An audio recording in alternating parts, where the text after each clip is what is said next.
დავიწყეთ.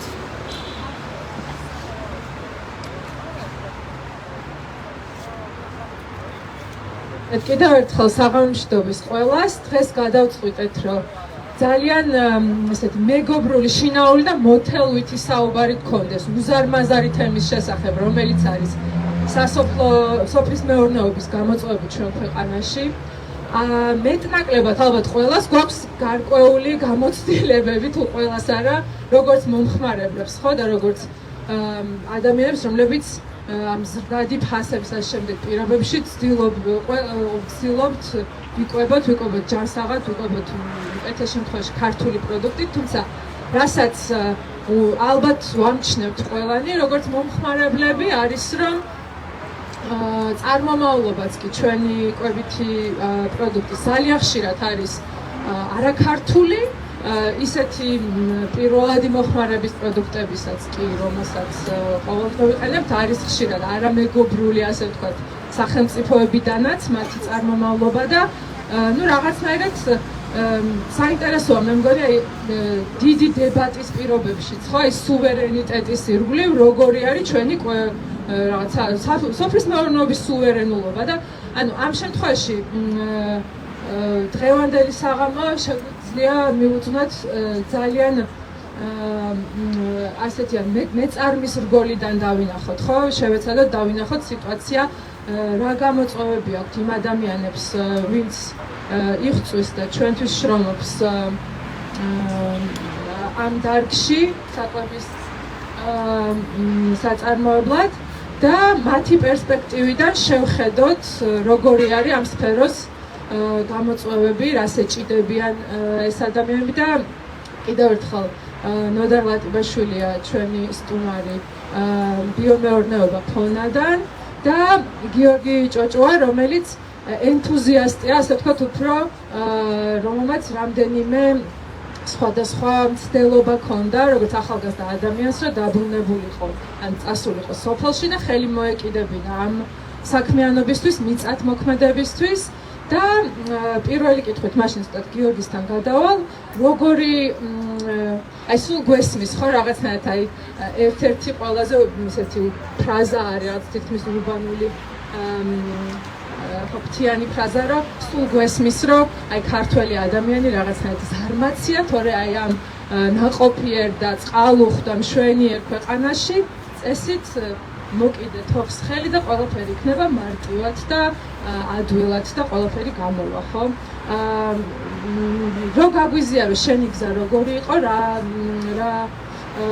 ხო, და რა თქმა უნდა, ეკოსოფელი საქართველოს ერთ-ერთი თანადამაარსებელია თან გიორგი და როგორი გზა გაიარე აქამდე რომ მოსულიყავი და რა რეალური გამოწვევები დაგვხვდა გზაზე მას მერე რაც ამ იდეას ხო შეეჭიდა, მოკლედ რომ სოფელში დასაქმებულიყავი.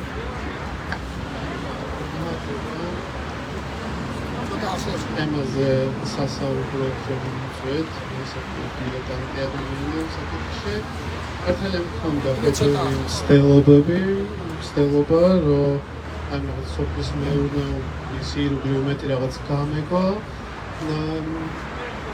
ხო, ან სუვერენულობა ახსენდება, ძალიან მნიშვნელოვანია, ანუ ამ სახელმწიფოში თითქოს სუვერენულობის მიღმა რა იგულისხმება ხოლმე და ესეც იყო ერთ-ერთი მამოტივირებელი ფიქრი მუდმივად ამ გზაზე, რომ ანუ ეს ადამიანი ეხი ეგრეთ საქართველოს გზაში, რომელიც აწარმოებს საკვებს, ანუ რატო არის მუდმივად ეს სახე-ხატი მისი, აი ცოტა რა მოწყენილი ადამიანის სიმძიმისგან მოხრილი, ანუ რანაირი სუვერენულობა ის თუ კი ეს ადამიანი, რომელიც რა გაჭირავს შენ და თითქმის ამ ცხოვრების საუცილებლობელ პირობებს, არა ბედნიერი, ხო?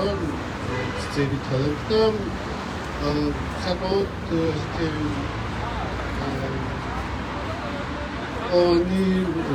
ფრაზა იყო ჩვენთვის მიგვიყვანთ ეს, რომ მეკვია მისწავლა, გამოესწა და ხო, ერთ-ერთ მცდელობაზე სამეგრელოში მომწია ჩასვლა, კოვიდის პერიოდი იყო თბილისში, სადაც გადავწყვიტე, რომ რაღაც ყველაზე პრიმიტიული სამიდის პრინციპით, სიმინდის, ლობიოს და კვახის კულტურების მეშვეობით მომიყვანა 1 ჰექტარზე მიწა და მეგონა რომ ყველა ხელში შემიწყობდა და ანუ აი აქ დაიწყო ეს რაღაც ციკლი პრობლემების სრულად მოულოდნელი, მათ შორის ერთ-ერთი იყო, რომ თურმე არ არსებობს შემოსავლში რაღაც არხი, წყლის საირიგაციო სისტემა, წყალვარიდების სისტემა, რომელმაც რაღაც მომენტში დამიტყორა ეს მიწა. შემდეგ აღმოჩნდა, რომ იმის გამო რომ მარტო ვიყავი და მარტო აკეთებდი ამ ყველაფერს, იქ რაღაც ღობეში გაჩნდა რაღაც ფრელი, რამაც გამოიწვია რაღაც მეზობელი ძროხების შემოსვა და საერთოდ ხატა. ანუ ეს პრობლემა მესმის, რომ ძალიან ინდივიდუალურია და საკუთრებისას რა თქმა უნდა ვაცნობიერე, თუმცა შეიძლება მის სისტემატიზაცია იმაში, რომ ანუ სამწუხაროდ არავინ არ გეხმარება.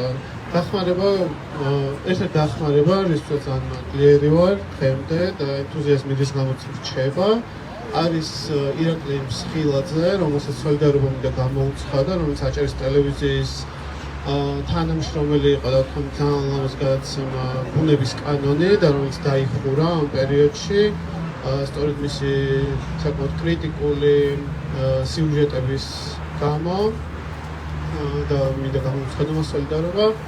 ისიც იყო ერთ-ერთი ადამიანი, რომელიც აი ამ გზაზე ცდილობდა ხოლმე მოსულიყო და არ მხოლოდ შენთან, არამედ ბევრ ადამიანთან, რომელსაც ჰქონდა სურვილი აი სოფელში დაბრუნების და აი ამ ძალისხმევის გაწევის, რათა მოიყვანა საკვები, ხო, ელემენტარული.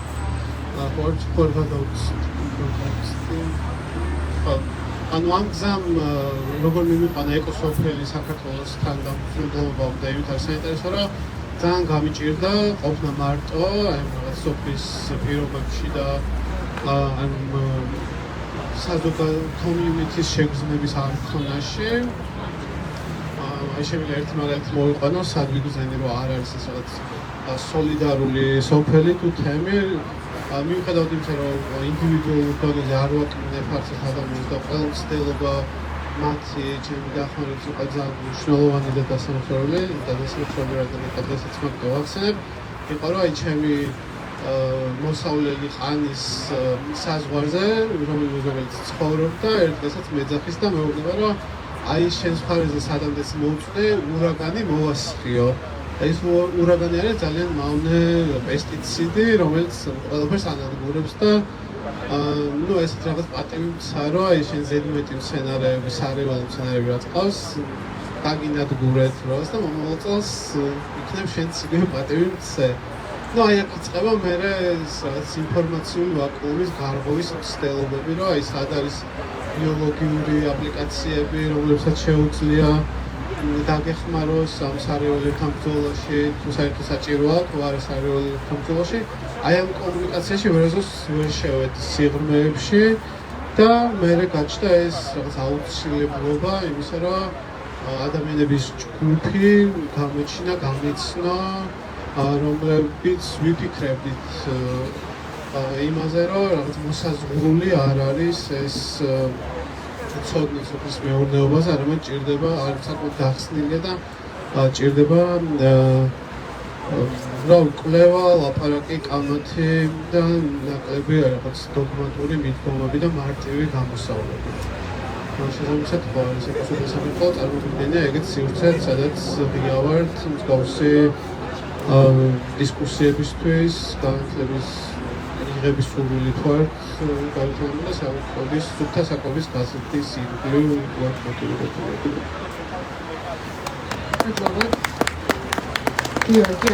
გიორგი ახსენებდა იმ სახეხატს გლეხის და მშრომელი ადამიანის და რაღაცნაირად საუბრობდი ამ ჯაფაზე და იმაზე, რომ ჩვენს ასეთ იკონომიკურებაში ეს ადამიანი ყოველთვის რაღაცნაირად ჯაფის ქვეშ დიდი ჯაფა ადგას და ალბათ მთელი პლანეტის მასშტაბით დაუფასებელი ერთ-ერთი ყველაზე დაუფასებელი, თან ყველაზე მადლიანი და ყველაზე დაუფასებელი მოღვაწეობაა, ხო, იმიტომ რომ თუ ოდნავ წარმოდგენა გვაქვს რომ ხელა შრომასთან არის დაკავშირებული ეთილსიმლისერად და შხამქიმიკატების მithumetes გარეშე პროდუქტის მოყვანა ხო, ძალიან ძნელია არ გაგიჩნდეს ეს თანაგრძნობა მუზეუმაზე ჯაფის მიმართ. ბიომეურნეობა ფონა წელში გამართული მეურნეობა, ხო, მე მგონი თქვენი გზა როგორი არის? რა საქმიანობთ, რა საწარმოებთ, ესეც რომ მოგიყვეთ და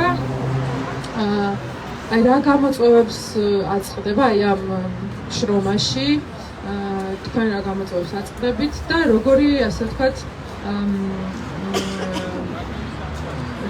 რა შეიძლება დაგეხმაროთ, რასაც როგორ აღიქვათ ხოლმე რაღაცა სისტემური პრობლემები, რომელიც შეამჩნიათ ამ გზაზე, რომელიც შეგიძლიათ მოგვიყვეთ ამ წლების განმავლობაში, რაც გადაგეღობათ, ასე ვთქვათ. გამარჯობა, მოგესალმებით. პირველ რიგში ვიტყვი, რომ ცეცხლოვანი გართიას და თავისუფლება ყველა განმოგატუნარს. მინდა გითხრათ, რაც ახსენებდა, სუვერენიტეტი სოფლის მეურნეობაში არსებობს ესეთი ამბავი, სასურსათო უსაფრთხოება. ქვეყანას უნდა გააჩნდეს სასურსათო უსაფრთხოება, ეს არის ჩამონათვალული პროდუქტების, რომელზეც ნებისმიერ კრიტიკულ სიტუაციაში ქვეყანას უნდა შეეძლოს, რომ გამოყენოს თავისი მოსახლეობა. სასურსათო უსაფრთხოების შესახებ საკმაოდ შედარებით იყო საუბარი კოვიდის პერიოდში, როდესაც დაიწყო პანდემია. მაშინ ალბათ ყველაზე მეტად აქტიურად დადგა ეს საკითხი და ძალიან ბევრმა შეიბერდა ყოველი მათ შორის სამინისტროში. მიხდენ რომ ამ თემაზე უნდა იფიქრათ, თუმცა მე ვთვლი რომ ამაზე წლების წინ დაიწყო ფიქრი და შეექმნათ ის მარაგები, რომ ასეთ ფორსმაჟორულ სიტუაციაში ქვეყანა ყოფილიყო დამოუკიდებელი და არამარტო დამოუკიდებელი, მათ შორის გამოიყურება თავისი ქვეყანა. ეს ამ კოვიდის პერიოდს უსწრებდა რამდენიმე ესეთი მნიშვნელოვანი ამბავი, რაც შეეხება ხორბალს. თქვენ ვიცით, რომ ხორბალი შემოდიოდა რუსეთიდან 95% იმდენი, ან ფაქტობრივად ჩვენ თვითონაც ვიყავით დამოკიდებული რუსეთზე, ამჟამინდელი ციფრებს და მონაცემებს ვერ გეტყვით, იმიტომ რომ ინფორმაცია ყოველ შემთხვევაში მაშინ ასე იყო და წარმოვიდგინეთ ქვეყანა, რომელიც არის ოკუპანტი, რომელიც არის შემონტერი, ხარ დღიანად იმაზე დამოკიდებული. და ერთ დღეს შეუძლია, რაც უკრაინას გაუკეთეს საფრთხეები, სასახლიანი მოსავალი გაიგონოს ქვეყნიდან და ხალხში გამოდარიზმი და შეუძლია სიტყვაში ჩაგართოს. და როცა ხალხი უსუფარი და გვალება რომ და მიიღო ფუნდამენტური გადაწყვეტილებები და იცი ამის შემსახურება და არ აკეთებ არანაირ ნაბიჯს საფრთხავ და არ ფიქრობ იმაზე, რა შეიძლება მოხდეს ხო, ეს არის პირდაპირ დამნაშავე. ამაზე ვიღაცამ უნდა აიღოს პასუხი სამწუხაროდ.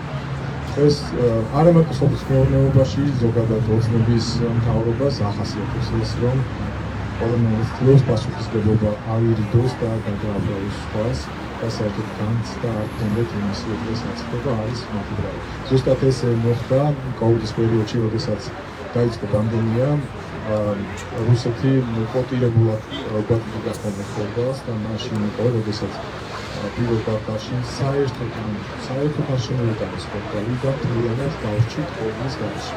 და მარაგები არ ქონდა, რა თქმა უნდა, მაშინ გამოდიოდა აღარ მახსოვს ერთ-ერთი ეროვნული განსაკუთრების მინისტრი იყო ანგლიელი, რომელიც ამბობდა, რომ ჩვენ იგეში გვაქვს მარაგები, მაგრამ რა თქმა უნდა ეს იყო თვლილი. შემდეგ დაიწყეს მუშაობა ანტიკრიზისულ გეგმაზე, რომელიც ასევე აბსურდული იყო და ამ თემასთან დაკავშირებით მე მახსოვს, როდესაც პირველ აქცია მინოზავკაშვილის გადაცემაში ამ თემაზე ვისაუბრეთ, როდესაც გადაცემა დასრულდა, მაშინ და სოფლის მეურნეობის მინისტრის მეორგien გიორგი ხანიშვილმა პირდაპირ თქვა, რომ ხოთ ასეთ გადაცემაზე ახალ მოღვაწე. ადამიანმა პირდაპირ უარი განაცხადა დებატებზე და თემის ასაუბრეთ პირდაპირ ღია. და არ ვიცი, უბრალოდ იმდენი თემა რას შეიძლება შევეხოთ და რაზე შეიძლება ვისაუბროთ. ამას მე და ჩემი მეგობარი ვაპარაკობთ, რომ როგორ შეიძლება სოფლის მეურნეობაზე ვაპარაკო, მაშინ როდესაც ეს ხალხში ბავშვები ხოცებიან და ასე შემდეგ, მაგრამ საბოლოოდ მივედით იმ გასპანდებით, ახლა ყველაფერზე უნდა ვისაუბროთ და უნდა წინ წარმოვიწყოთ, იმიტომ რომ ეს არ არის რაღაცა ერთი კონკრეტული მიმართულება. ჩვენ მარტო იმისთვის არ ვიცით, რომ დამოუკიდებელი იყო, ჩვენ მარტო იმისთვის არ ვიცით, რომ რაღაცა არჩევნები გვინდა, არ გვინდა დიქტატურა, ჩვენ ვიცით აბსოლუტურად ყველაფერთვის.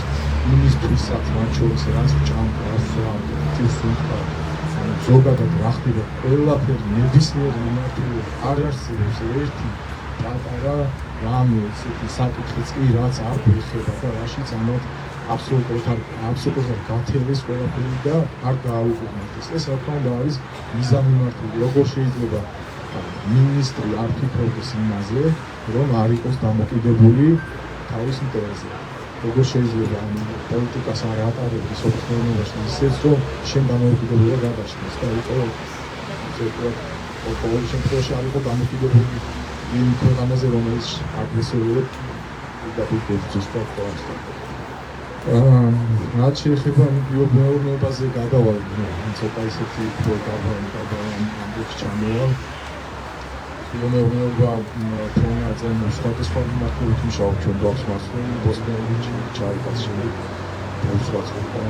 მრავალ პროფილურია ასე თქვა, თუმცა აქაც არის ერთი მომენტი, ცოტა წელში გამართული თუ არის ფონება არის ეს არის განსაკუთრებული დონორი ორგანიზაციებთან პროექტების, რომელსაც ახორციელებს ევროკავშირი და ევროპული პარტნიორები. სოფლმეურნეობაში ყველაზე დიდი პრობლემა არის მექანიზაცია, ანუ ერთ-ერთი დიდი ალბათ და ყველაზე განახსოვებად იყო ესეთი შეფასება მექანიზატორი, რომელიც შეგნებულად გააკეთეს და ყველა აგრეგატი რაც ჰქონდა და ტრაქტორები ყველაფერი ფაქტურად გააკეთეს, შეგნებულად გააკეთეს. და თუ ჰქონდა იმ საშუალება, რომ გასულიყავდეთ ურავენ ტრაქტორები, ეს მას ხმევა არის. მე იყო სხვადასხვა პროექტები, სადაც შეგიძლიათ დაფინანსებით გეყიდან ტექნიკა, აგრეგატი, ხმიერითი რომ დონორი ორგანიზაციები იყო გაჩერდნიანად და უძლებლები არიან რუსულ კანონის რეგისტრაცია არ გაიარო, იმიტომ რომ წინასწარ შემთხვევაში უწევს გარეგისტრირება როგორც აკონტების და აბსურდია. ეს არის ის ხალხი და ის ადამიანები და ის ორგანიზაციები, ვინც თანამოჩენილი ხარ მარტო სოფლის მეურნეობაში, ამ ყველაფერზე გადავიდა სოფლის გენდი, როგორც მოვიდით, რაც გადაჭრა არის მათი დამსახურება. არავინ არ ჩაფაროს, რომ ხელისუფლება რამეში ხელს უწყობდა რაიმე პროექტებს ახორციელებდა. მე პირადად ისე ვახსენებ გიორგი ხანიშვილს, მასთან მქონდა კომუნიკაცია, პირდაპირ კითხე მოვნიშნა ამას ფეისბუქზე და მიწერა, რომ მაინტერესებს, რომ როგორ ხდება დონორი ორგანიზაციის შემოსვლა, პრიორიტეტების განსაზღვრა, მაგალითად, რატომ უნდა გადაწყვიტოს სიტყვაზე, არის გადაწყვეტილი პროექტში, როდესაც ამბობს, რომ მანდა და დაფინანსებს რაღაცა ევროპის წყაროში მანქანებს, რაღაცა აგრეგატებს და არ ოფინანსებს სიტყვაზე საერთოდ. ის მიხედვით ხდება ამის განსაზღვრება. და პასუხი იყო ესეთი, რომ ამ დონორი ორგანიზაციებისგან მოდის მითითება თუ როგორ უნდა გამახორციელოს და არის ფული ეს რა თქმა უნდა, ეს არ ხდება. ზოგადად ხდება ისე, რომ ტარდება მოკვლევა, სად არის საჭირო. როცა დონორი ორგანიზაცია შემოდის, მას აქვს დაკავებული რესურსი, ხდება მოკვლევა და იმ შესაბამისად აქტიურობრივ ერთმანეთთან მათთან ერთად ხდება გადაწყვეტილების მიღება თუ რა პროექტი უნდა განახორციელოს, რა შეიძლება დაიხადოს ეს თანხა. რამდენი უნდა იყოს თანხმოვანობა და განსაზღვროს უნდა ბენეფიცია და ასე შემდეგ. ანუ წესით არის ესე, რომ ქვემოდან ზემოთ მიდის მოთხოვნა. მე თუ ვარ ჩვეულებრივი ფერმერი, რომელსაც ჭირდება ტრაქტორი, ჩემი თქმით უნდა ისმოდეს და უნდა მიდიოდეს პროექტში დონორი ორგანიზაციასთან, რომ მოვიდეს ის დახმარება ჩემი. და სოფლმეურნეობის ყოფილი ეს უნდა ისე, რომ არ არის ისინი გეუბნება. და რასაც ეთქეთ უნდა გახსოვდეს საქმე. საბოლოოდ მაინც მოგვითითამდა, რომ ეს დონორი ორგანიზაციების დღეს უკვე ფუნქციონირებენ, სტრატეგიულ პროექტებს გაჩერებულია, აუცილებლად განუსაკუთრებენ რაღაც პროექტებს, რომელიც თითოეულ სახელმწიფოს უნდა გახორციელებული, თუმცა აქამდეც არსებობდა და ვიცით როგორ ხდებოდა მაშინ მონაწილეობა და როგორ ხდებოდა თანხების გადამტანა.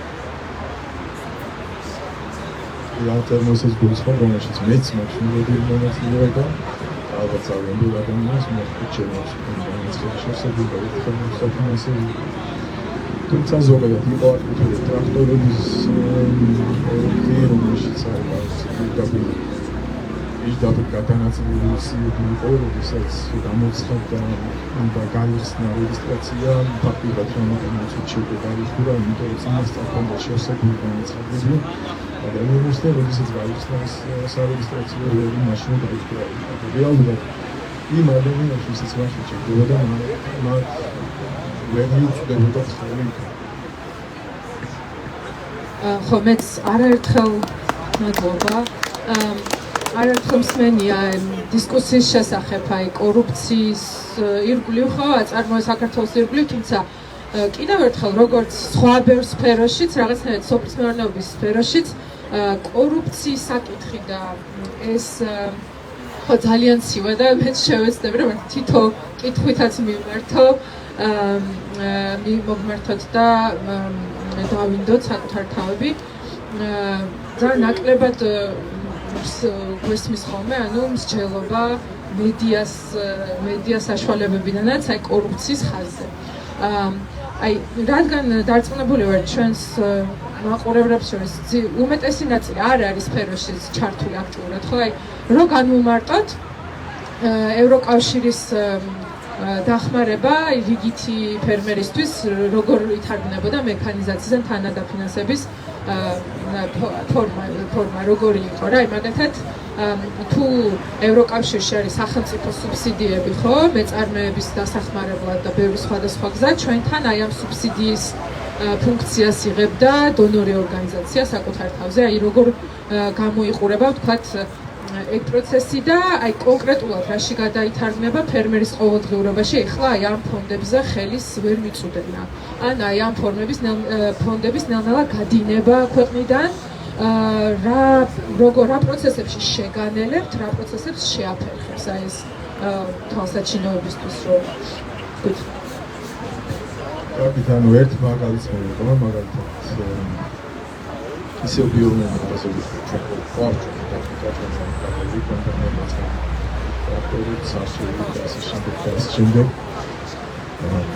წარმოიდგენთ, როცა ხარ ფერმერი, ან გინდა რომ ჩაიგოს სოფლის მეურნეობაში, ახლა უნდა გჭირდება ტექნიკა, თუ ეს არის სამოყვარულო დონე და შენ გინდა რომ ახლა რამე აწარმოო. ამისთვის რა თქმა უნდა, ძვირის ტექნიკა გჭირდება დახმარება. ამ შემთხვევაში უნდა ჩაერთოს დონორი ორგანიზაცია, საუბარი არის სუბსიდიაზე, სუბსიდია კიდე ცალკე ამბავია, რომელიც ძალიან დიდ სიმახინჯეშია გადასული და სუბსიდირება აბსოლუტურად მახინჯი ფორმაა, ასე ვთქვათ. დონორი ორგანიზაციები აღარ შემოდიან, აღარ ახორციელებენ პროექტებს, შესაბამისად თუ ვინმეს უნდა რომ გამოიყიდოს, არ ვიცი, როგორ უნდა მოიწიოს ეს რესურსები, მე ვერ გეტყვით, იმიტომ რომ ალტერნატივა ამის ჯერჯერობით არ არსებობს. რაც შეეხება, ანუ შეიძლება ვიღაცა მოხდეს, რომ აი არის მაგალითად აგროკრედიტები, რომელთა შეგვიძლია ისახებო, თუმცა იქ არის გაწეული კონკრეტულად რაში შეგიძლია გამოიყენო, ეს არის რაღაც ის მშენებლობა, ანუ ეს ჭადურგილის საკითხი და ასე შემდეგ. რაღაცებს შეზღუდული, თუმცა აქაც იყო ვადები 4 წლის განმავლობაში დიფინანსებზე. გადასახადი შემოდიოდნენ პროცენტულად, თუმცა 4 წელს შევდაფარო ეგეც კიდევ სხვადასხვანაირია. რეალურად ყოველგვარი ფინანსური დახმარების გარეშე არის დაჭერილი დღეს. არ ვიცი, ამას რა შეცვლის და რა შეამოსვლებს და კიდევ ერთი რაღაც ესეთი მნიშვნელოვანია რა, რამდენი რაღაცები ამოდის თავში და შეიძლება სხვადასხვა ფორმაში შევეხო. მაგალითად წარმოიდგინეთ, რომ დონორი ორგანიზაციები, ევროპული ორგანიზაციები არის, რომელიც გას მათ შორის სოფლის მეურნეობა ერთსაც ვერ გაიხსენებს, თუ რამე შემოსულა ჩრდილოეთიდან და ჩვენთან ზოგადად თავისთანაც არ ახორციელებს არანაირ პროექტს. ერთხელ წარმოიდგინეთ, ხო ვითომ არაფერი. გარას ნიშნავს სასურსათო უსაფრთხოება და რატომ არის ეს მნიშვნელოვანი. ეს არის ჩვეულებრივი იარაღი. ანუ ეს არ შეიძლება შეხედო, რომ ეს არის უბრალოდ თული, რომელსაც შეჭრა. ეს არის იარაღი და იმას შეუძლია რომ მართოს. იმ პერიოდში, როდესაც კოუდის შემდეგ, როგორც მახსოვს, კოუდის შემდეგ იყო ისე გაქცევა ხორბლის შემოდინება რუსეთიდან, მათ პერიოდში სპეციალურად დაიწყეს ცურავი მარჟა დააწესეს ხორბალზე, ანუ თასი იცვლებოდა, რამაც საკმაოდ აზარავდა რუსი მწარმოებლები, ხორბლის მწარმოებლები, თუმცა რუსეთს არ აინტერესებდა ეს, რა თქმა უნდა, და არც არაფერს სუბსიდიას ახლობდნენ ამის გამო, ამ ფაქტით თავისი ფერმერებიც გაწირა. და რატოს ხდება ეს იმ პერიოდში შემოდიოდა ფქვილი. მათ ინტერესი ჰქონდათ, რომ ფქვილი შემოსულიყო პირდაპირ და არა ხორბალს. ამის მიზანი კი იყო ის, რომ გაეკოტრებინათ კომბინატი. რასაც საბოლოო ჯამში მაინც მიღწევს, მე რამდენადაც ვიცი, კომბინატები გაკეთდა საქართველოში და გაიხსნა. მანამდე იყო შეტევა ხუთის წარმოებაზე, შემოქმედათ ისე პერიოდში, ისე თქვასათ, რომ ადგილობრივ წარმოებებს ფაქტობრივად გადაყრა, ან უჩვენებია ხორბალი, ცოტა ხნის წინაც, შანშანთინაც იყო ამაზე ევროპის ხარში გამოსვლები ჩაყარდა და შემდეგ იყო ეს რას იწვევს? იწვევს ეკონომიკის სიკვდილს, ანუ შენ ჯერ ერთი რომ სასურსათო სამყარო აღგავს, მეორე ეკონომიკას გიკლავს. ანუ შენი რესურსი ყველა მთლიანად შემოგვთ თავისი პროდუქცია, შენ ამას ყიდულობ ამდიდრებს, ის მიდის უკრაინაში და იბრძვის, ან ჩამოდის ეგრეთ წოდებული მაშინ გათმოს ტერიტორიას გეუბნებს და არც აღესო. ისინი ყველანაირად იმას. ბოდიში ცოტა გადავუხდით იმას მომდენი კონკრეტულად იმას რაც მადლობა. აი ამ ისევ რაღაცა ან მაღალი ეშელონების ან ელიტურ კორუფციასთან შეიძლება ამას ქონდეს ალბათ კავშირი, ხო? აი ამ ეთერის ინსპირაციაც ნაწილობრივ მიხედავთ რომ დიდი ხანია გვინდა და საუბარი აი ესეთი გადაცემებიც არის ხო ყოველწლიურად მაინც ხედავთ იქ ახალციხის კარტოფილი იქნება თუ ამჯერად ქარელიდან ხახუს წარმოებელი იყო ხო რომელსაც აი ქართული პროდუქცია ამ ხელაშრომის შედეგად ვთქვათ ფუჭდება ვერ ახერხებს რეალიზებას და სანაცვლოდ ჩვენს დახლებზე ვხედავთ იაფფასიან უცხო პროდუქტს. ალბათ ამას კიდე მე დიდი იმედი მაქვს რომ მიუბრუნდებით ეკონომისტების ჩართულობით და ცოტა სხვანაირადაც გავაანალიზებთ ამის მიზეზებს და პოლიტიკური ნების თუ ნებობის ხო პოლიტიკური ნებას ან ხედვებს ამის მიღმა და გიორგის რო ვკითხა მაგალითად ხო როგორც რიგითი ახალგაზრდა ადამიანისთვის ვისაც ვინც წლებია უკვე ცდილობ რომ აი ამ სოფლის მეურნეობის სფეროში მოიკიდო ფეხი გძნობ თუ არა რომ ხო ქვეყნისთვის პრიორიტეტი არის ეს სფერო და უნდა თუ არა მას მოქალაქე ამ გაგებით სუვერენული რომ მას შეეძლოს საკუთარი საკვების წარმოება ან ამ გზით მიწასთან ურთიერთობის გზით დამოუკიდებლად არსებობა და რას ისურვებდი რა ანუ რაღაცნაირად როგორი ტიპის ძალიან დილეტანტური კითხვაა, მაგრამ ხო ესე როგორი ტიპის მხარდაჭერის სისტემებს, რაღაც სისტემურ რა ხედვას ისურვებდი სახელმწიფოს პოლიტიკას, რო კონდეს ამ სფეროს განსავითარებლად. ძალიან მარტივი პასუხია რომ არა. სახელმწიფო და მუნიციპალიტეტები არ არიან აქტიურები.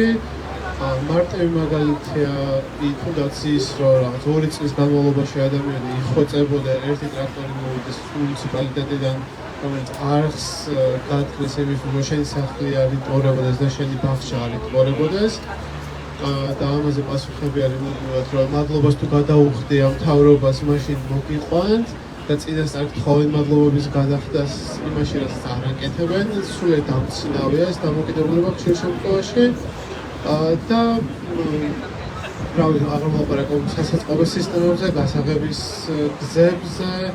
ანუ ჩემი აზრით ჩვენი კონსტიტუცია გვაძლევს იმის გარანტიას, რომ ჩვენ გქონდეს ხელმისაწვდომობა სუფთა ჰაერზე, სუფთა საკვებზე და ამას თუ დაასრულებდეს მუნიციპალურ დონეზე ყველა უწყება.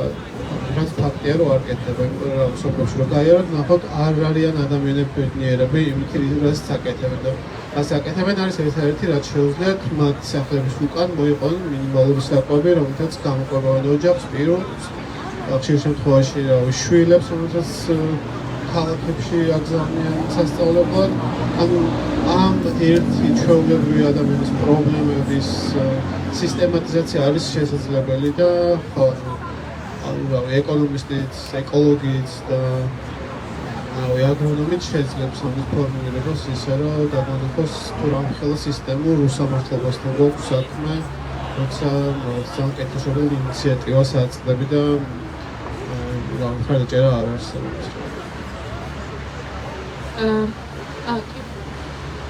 ეს დავამატებ კიდევ და ვიტყვი რომ მე მგონი ყველას მათებია რომ ცეთ გადაწყვეტილებას ზოგადად რაც ვისაუბრეთ ხო შემოგვიდეს თუ არა და ყოფილი და დამოკიდებული ისეცი ანუ ჩემი აზრია და მე მგონია რომ მათებია ერთი მინისტრი ადმინისტრიის მოადგილე ამ სახელმწიფოს აღიარებს.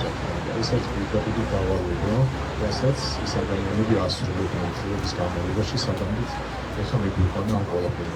ერთი ისეთი ფაქტი იყო კიდე ესეც მინდა რომ ახსენო და რაც გახსოვთ, როდესაც აქციები მიმდინარეობდა, მაშინ დეპარტამენტის ხელისუფლებამ გააუცხოა ესეთი ამბავი, რომ მოდი დავავალოთ ტრამპის ინაუგურაციას და მე ვთვლი და საფუძვლიანად ალბათ რომ მათ აქვთ რა თქმა უნდა ეს დავალებები და ის მითითებები და ის ინფორმაციები, რაც შეიძლება სამომავლოდ განხორციელდეს. ზუსტად მათ ჰქონდათ მოლოდინი, რომელიც პირველი ამბობი მიმდინარეობდა და შესაბამისად ეკითხა მათი მოლოდინი, რომ მიიღებდნენ ამ მდგომარეობას, რასაც იქათ ესტონები აკეთებს.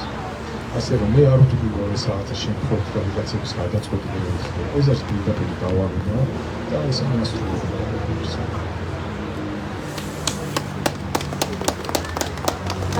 ძალიან დიდი მადლობა სტუმრებს და მსმენელებსაც აი ამ ქარბუქში თავდადებისთვის. გონია რომ მართლა მოტელვითი არის ეს პირველი საუბარი და ძალიან ვიმედოვნებ რომ აი უფრო მეტად მოგვეცემა მე სისტემურ სხვადასხვა პერსპექტივიდან სისტემურ კრიტიკას და ანალიზზე საუბრის შესაძლებლობა მით უმეტეს რომ დარწმუნებული ვარ ამ ქვეყანაში ეს თემა არის პრობლემული უამრავი ადამიანისთვის მათ შორის იმ ადამიანებისთვისაც და მათაც ძალიან დიდი კრიტიკა აქვთ ვინც ამ ეტაპზე ვთქვათ სხვა ნიშნით და დიდი მიზეზების გამო ვთქვათ საგარეო პოლიტიკაში ან ასე შემდეგ თუნდაც უჭერს მხარს ოცნების პოლიტიკას ან თუნდაც ირჩევს იყოს აბსოლუტურად პასიური ეს არის თემა ვინც ამ ადამიანებსაც ეხებათ მასიურად და იმედი მაქვს რომ რაღაც დიალოგს ამ პრობლემის გასააზრებლად გავაგრძელებთ. დიდი მადლობა კიდევ ერთხელ. კითხვები არ მოხდა? კი, ანუ თუ შეგვიძლია ფიზიკურად. არა, თუ არ გაიყინეთ და აშექცილდათ. ეს რა თქვენი სოფლის მეურნეობის განვითარებასთან დაკავშირებით, როგორ მიგაჩნიათ, ზოგადად სოფლის მეურნეობის განვითარება, ცხვილი,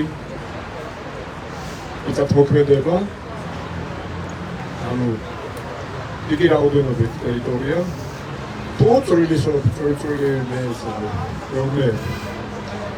როგორც ვიცით, ესე იგი, ცხვილი ერთი ადამიანის შეშულებების მიწები, ეს იწვევს სოფლიდან ადამიანების მიგრაციას. სოფელი წარიერდება. სრული მეურნეობა არაეფექტურია. თქვენი აზრი მაინტერესებს. აი ორი უჩერ გამომიცხავი რა ორი ვარიანტი. გასაგებია თქვა, ნახეთ როგორ არის განსხვავება ზოგადად არის ძალიან მნიშვნელოვანი რომ გამოხდეს განსხვავება არა მარტო მიწების ორგანიზაციებისაც კოოპერატივებისაც არის კოოპერატივების მნიშვნელოვანი თემაა რომელიც ასევე კონსტრუქციული ორგანიზაციებთან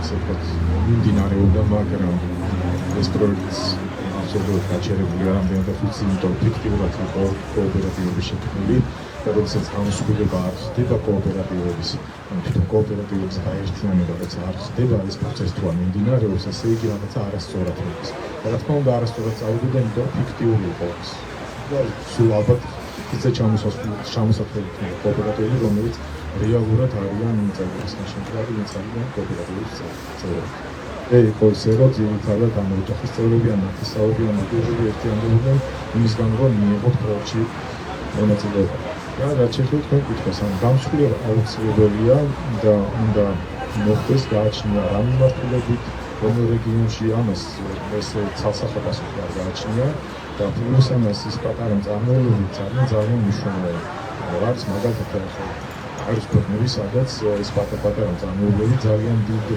ამას ქნია დოლარს ქნია და არიან ისეთი გაერთიანებები ან თუნდაც ერთი ფერმერული ორგანიზაცია შეიძლება იყოს, რომელიც კონკრეტული მიმართულებით რაღაცა დოლარს ქნის. ორივე არის ძალიან მნიშვნელოვანი და პლუს ამას ეს არ შეიძლება თითქოს განსხვავება გამოიწვევს სოფლის დაცვას. არანაირად ანუ პირიქით როცა განსხვავება ხდება, ხდება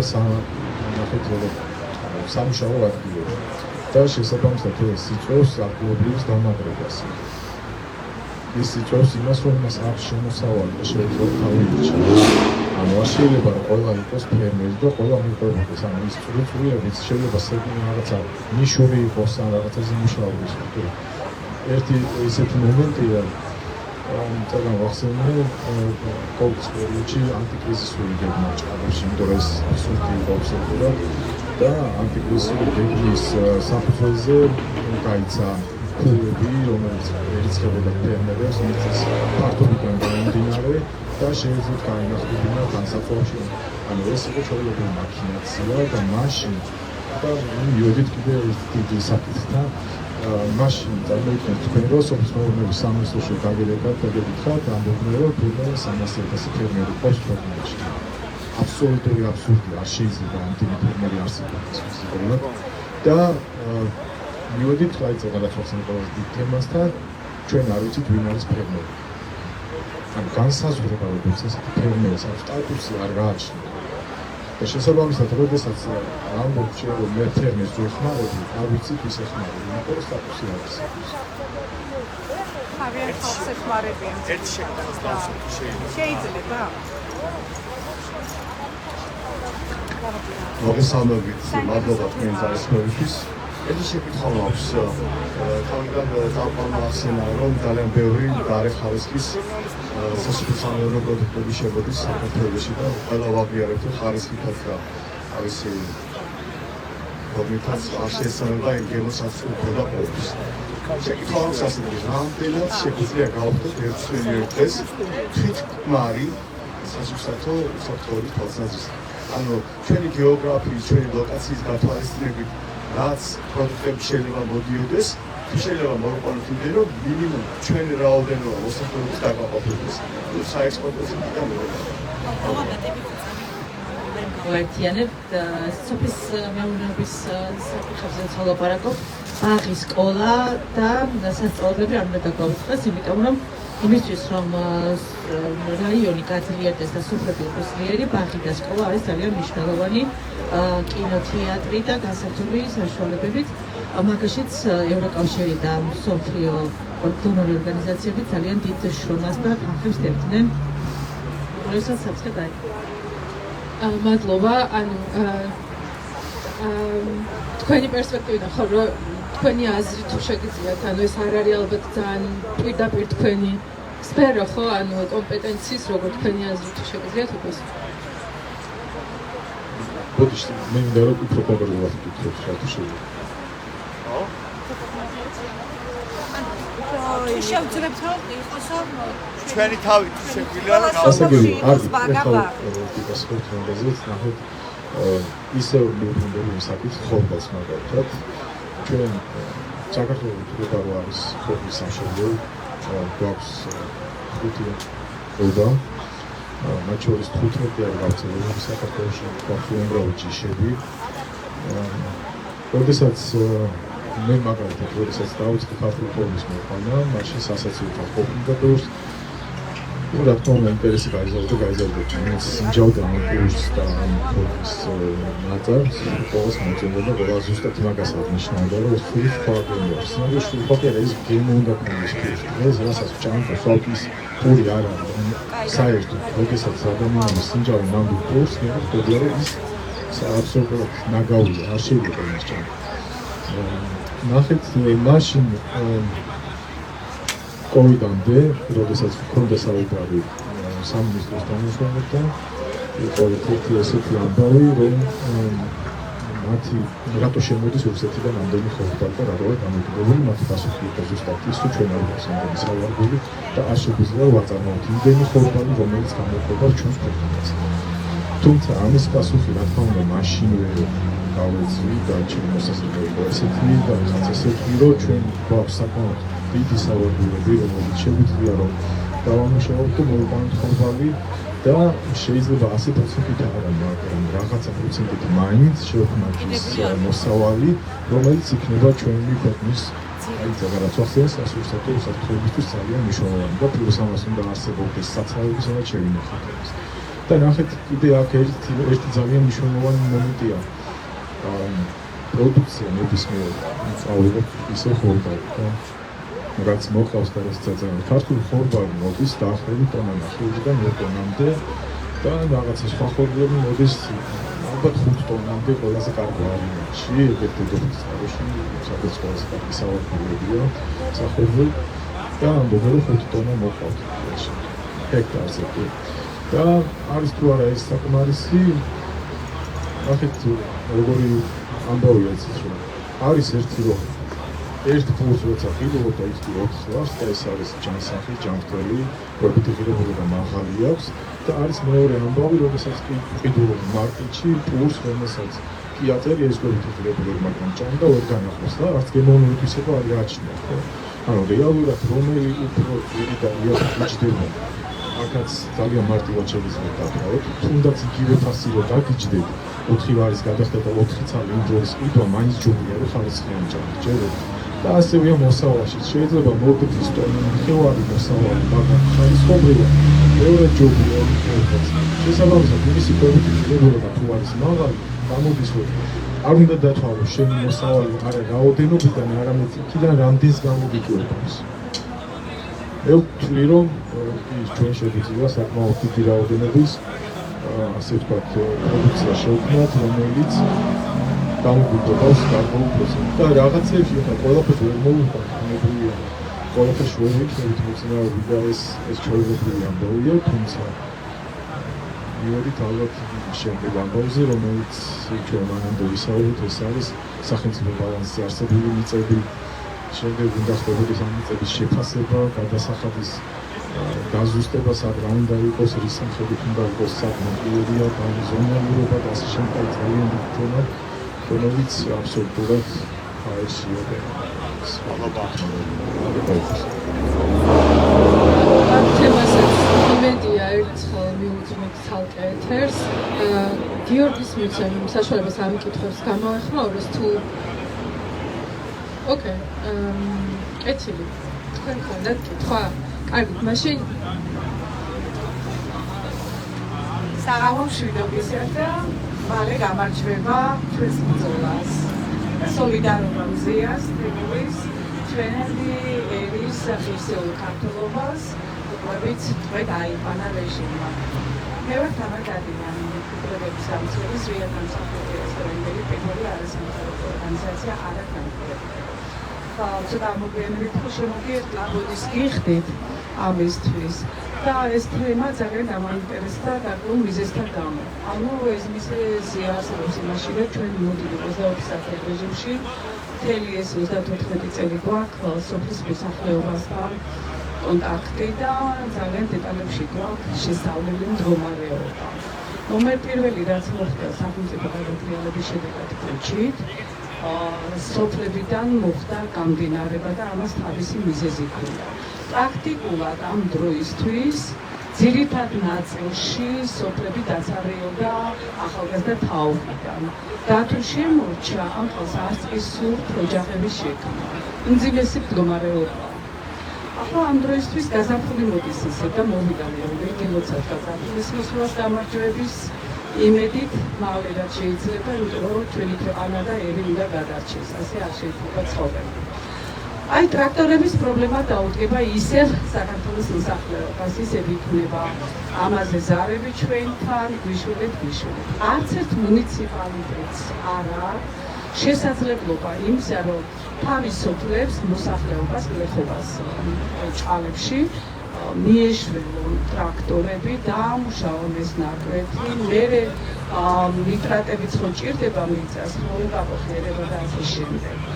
დიდი პრობლემების წინაშე დგება მთელი ათეული წლებია ჩვენი სოფლის მოსახლეობა. გარდა ამისა, მეორე მძიმე პრობლემა დგას ამათი მოყვანილი პროდუქტების რეალიზება. ჩვენ გვაქვს ესეთი იდეა, როცა მივახალ ხელისუფლება და ჩვენ აუცილებლად დავახტენებთ, რომ ყველა სოფელში უნდა მოხდეს მიღებული ნაწარმისთვის რაღაც ჩასაბარებელი პუნქტების მსგავსი იგივე მაღაზია, იმან ხისეულად ჩააბაროს სახელმწიფოს. არა იმ ფასებში დავუშვათ აქ ზაფხულარად ვთქვათ ყიდულობთ ყველს და გლეხი სამლარად რო ჩააბაროს. ეს არის ძალიან წამგებიანი, გამანადგურებელი და სოფლის საწინააღმდეგო პოლიტიკა და რა ვიცი, აი თქვენი მოსაზრება როგორი იქნება ამ კუთხით. მე ვფიქრობ, რომ ყველა სოფელს რაღაც ადგილობრივი დაწარმისთვის რაღაც შესაბამისი პირობები და რაღაც ისინი დახმარებები უნდა გაუკეთოთ, რომ იმედი გქონდეთ ჩვენს მოსახლეობას, რომ ღირს სოფელში შრომა.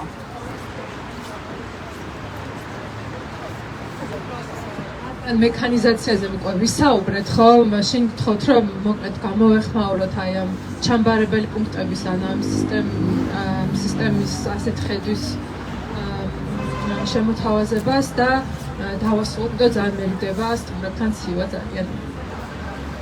სიცოცხლე არა უბრალოდ მე ალბათ ამ კითხვის კიდევ უფრო დამძიმება შემიძლია და მართლა ვერ ვხედავ გამოსავალს, ხო, აი გაზაფხულის მოსვლასთან ერთად რა რესურსი აქვს მუნიციპალიტეტს და რა პოლიტიკური ნება აქვს მუნიციპალიტეტს იმისთვის, რომ ხო, ადგილობრივების საჭიროებები დააკმაყოფილოს. ასევე ვახსენეთ, რომ საშუალო ასაკის სოფლებში გაზრდილია საკმაოდ, შესაბამისად კიდევ უფრო და უფრო რთული ხდება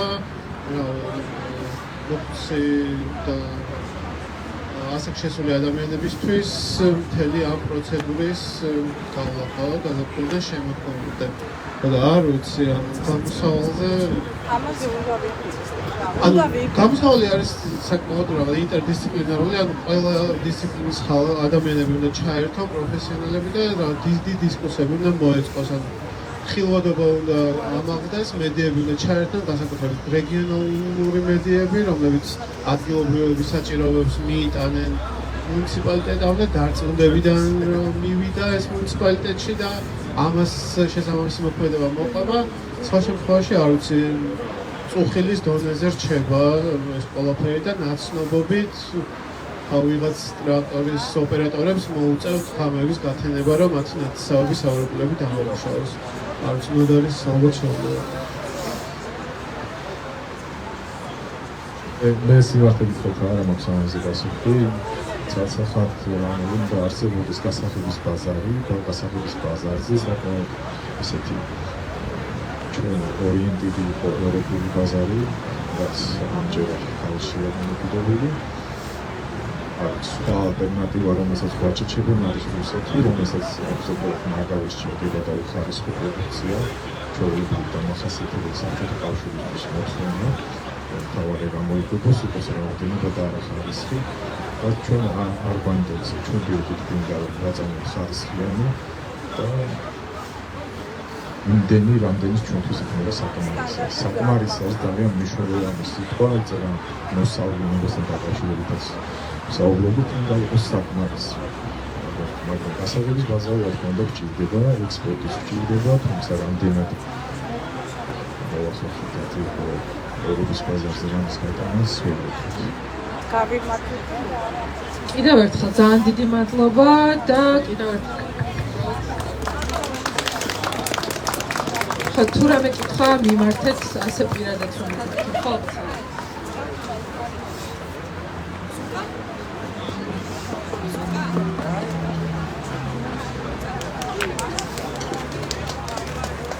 Как еще?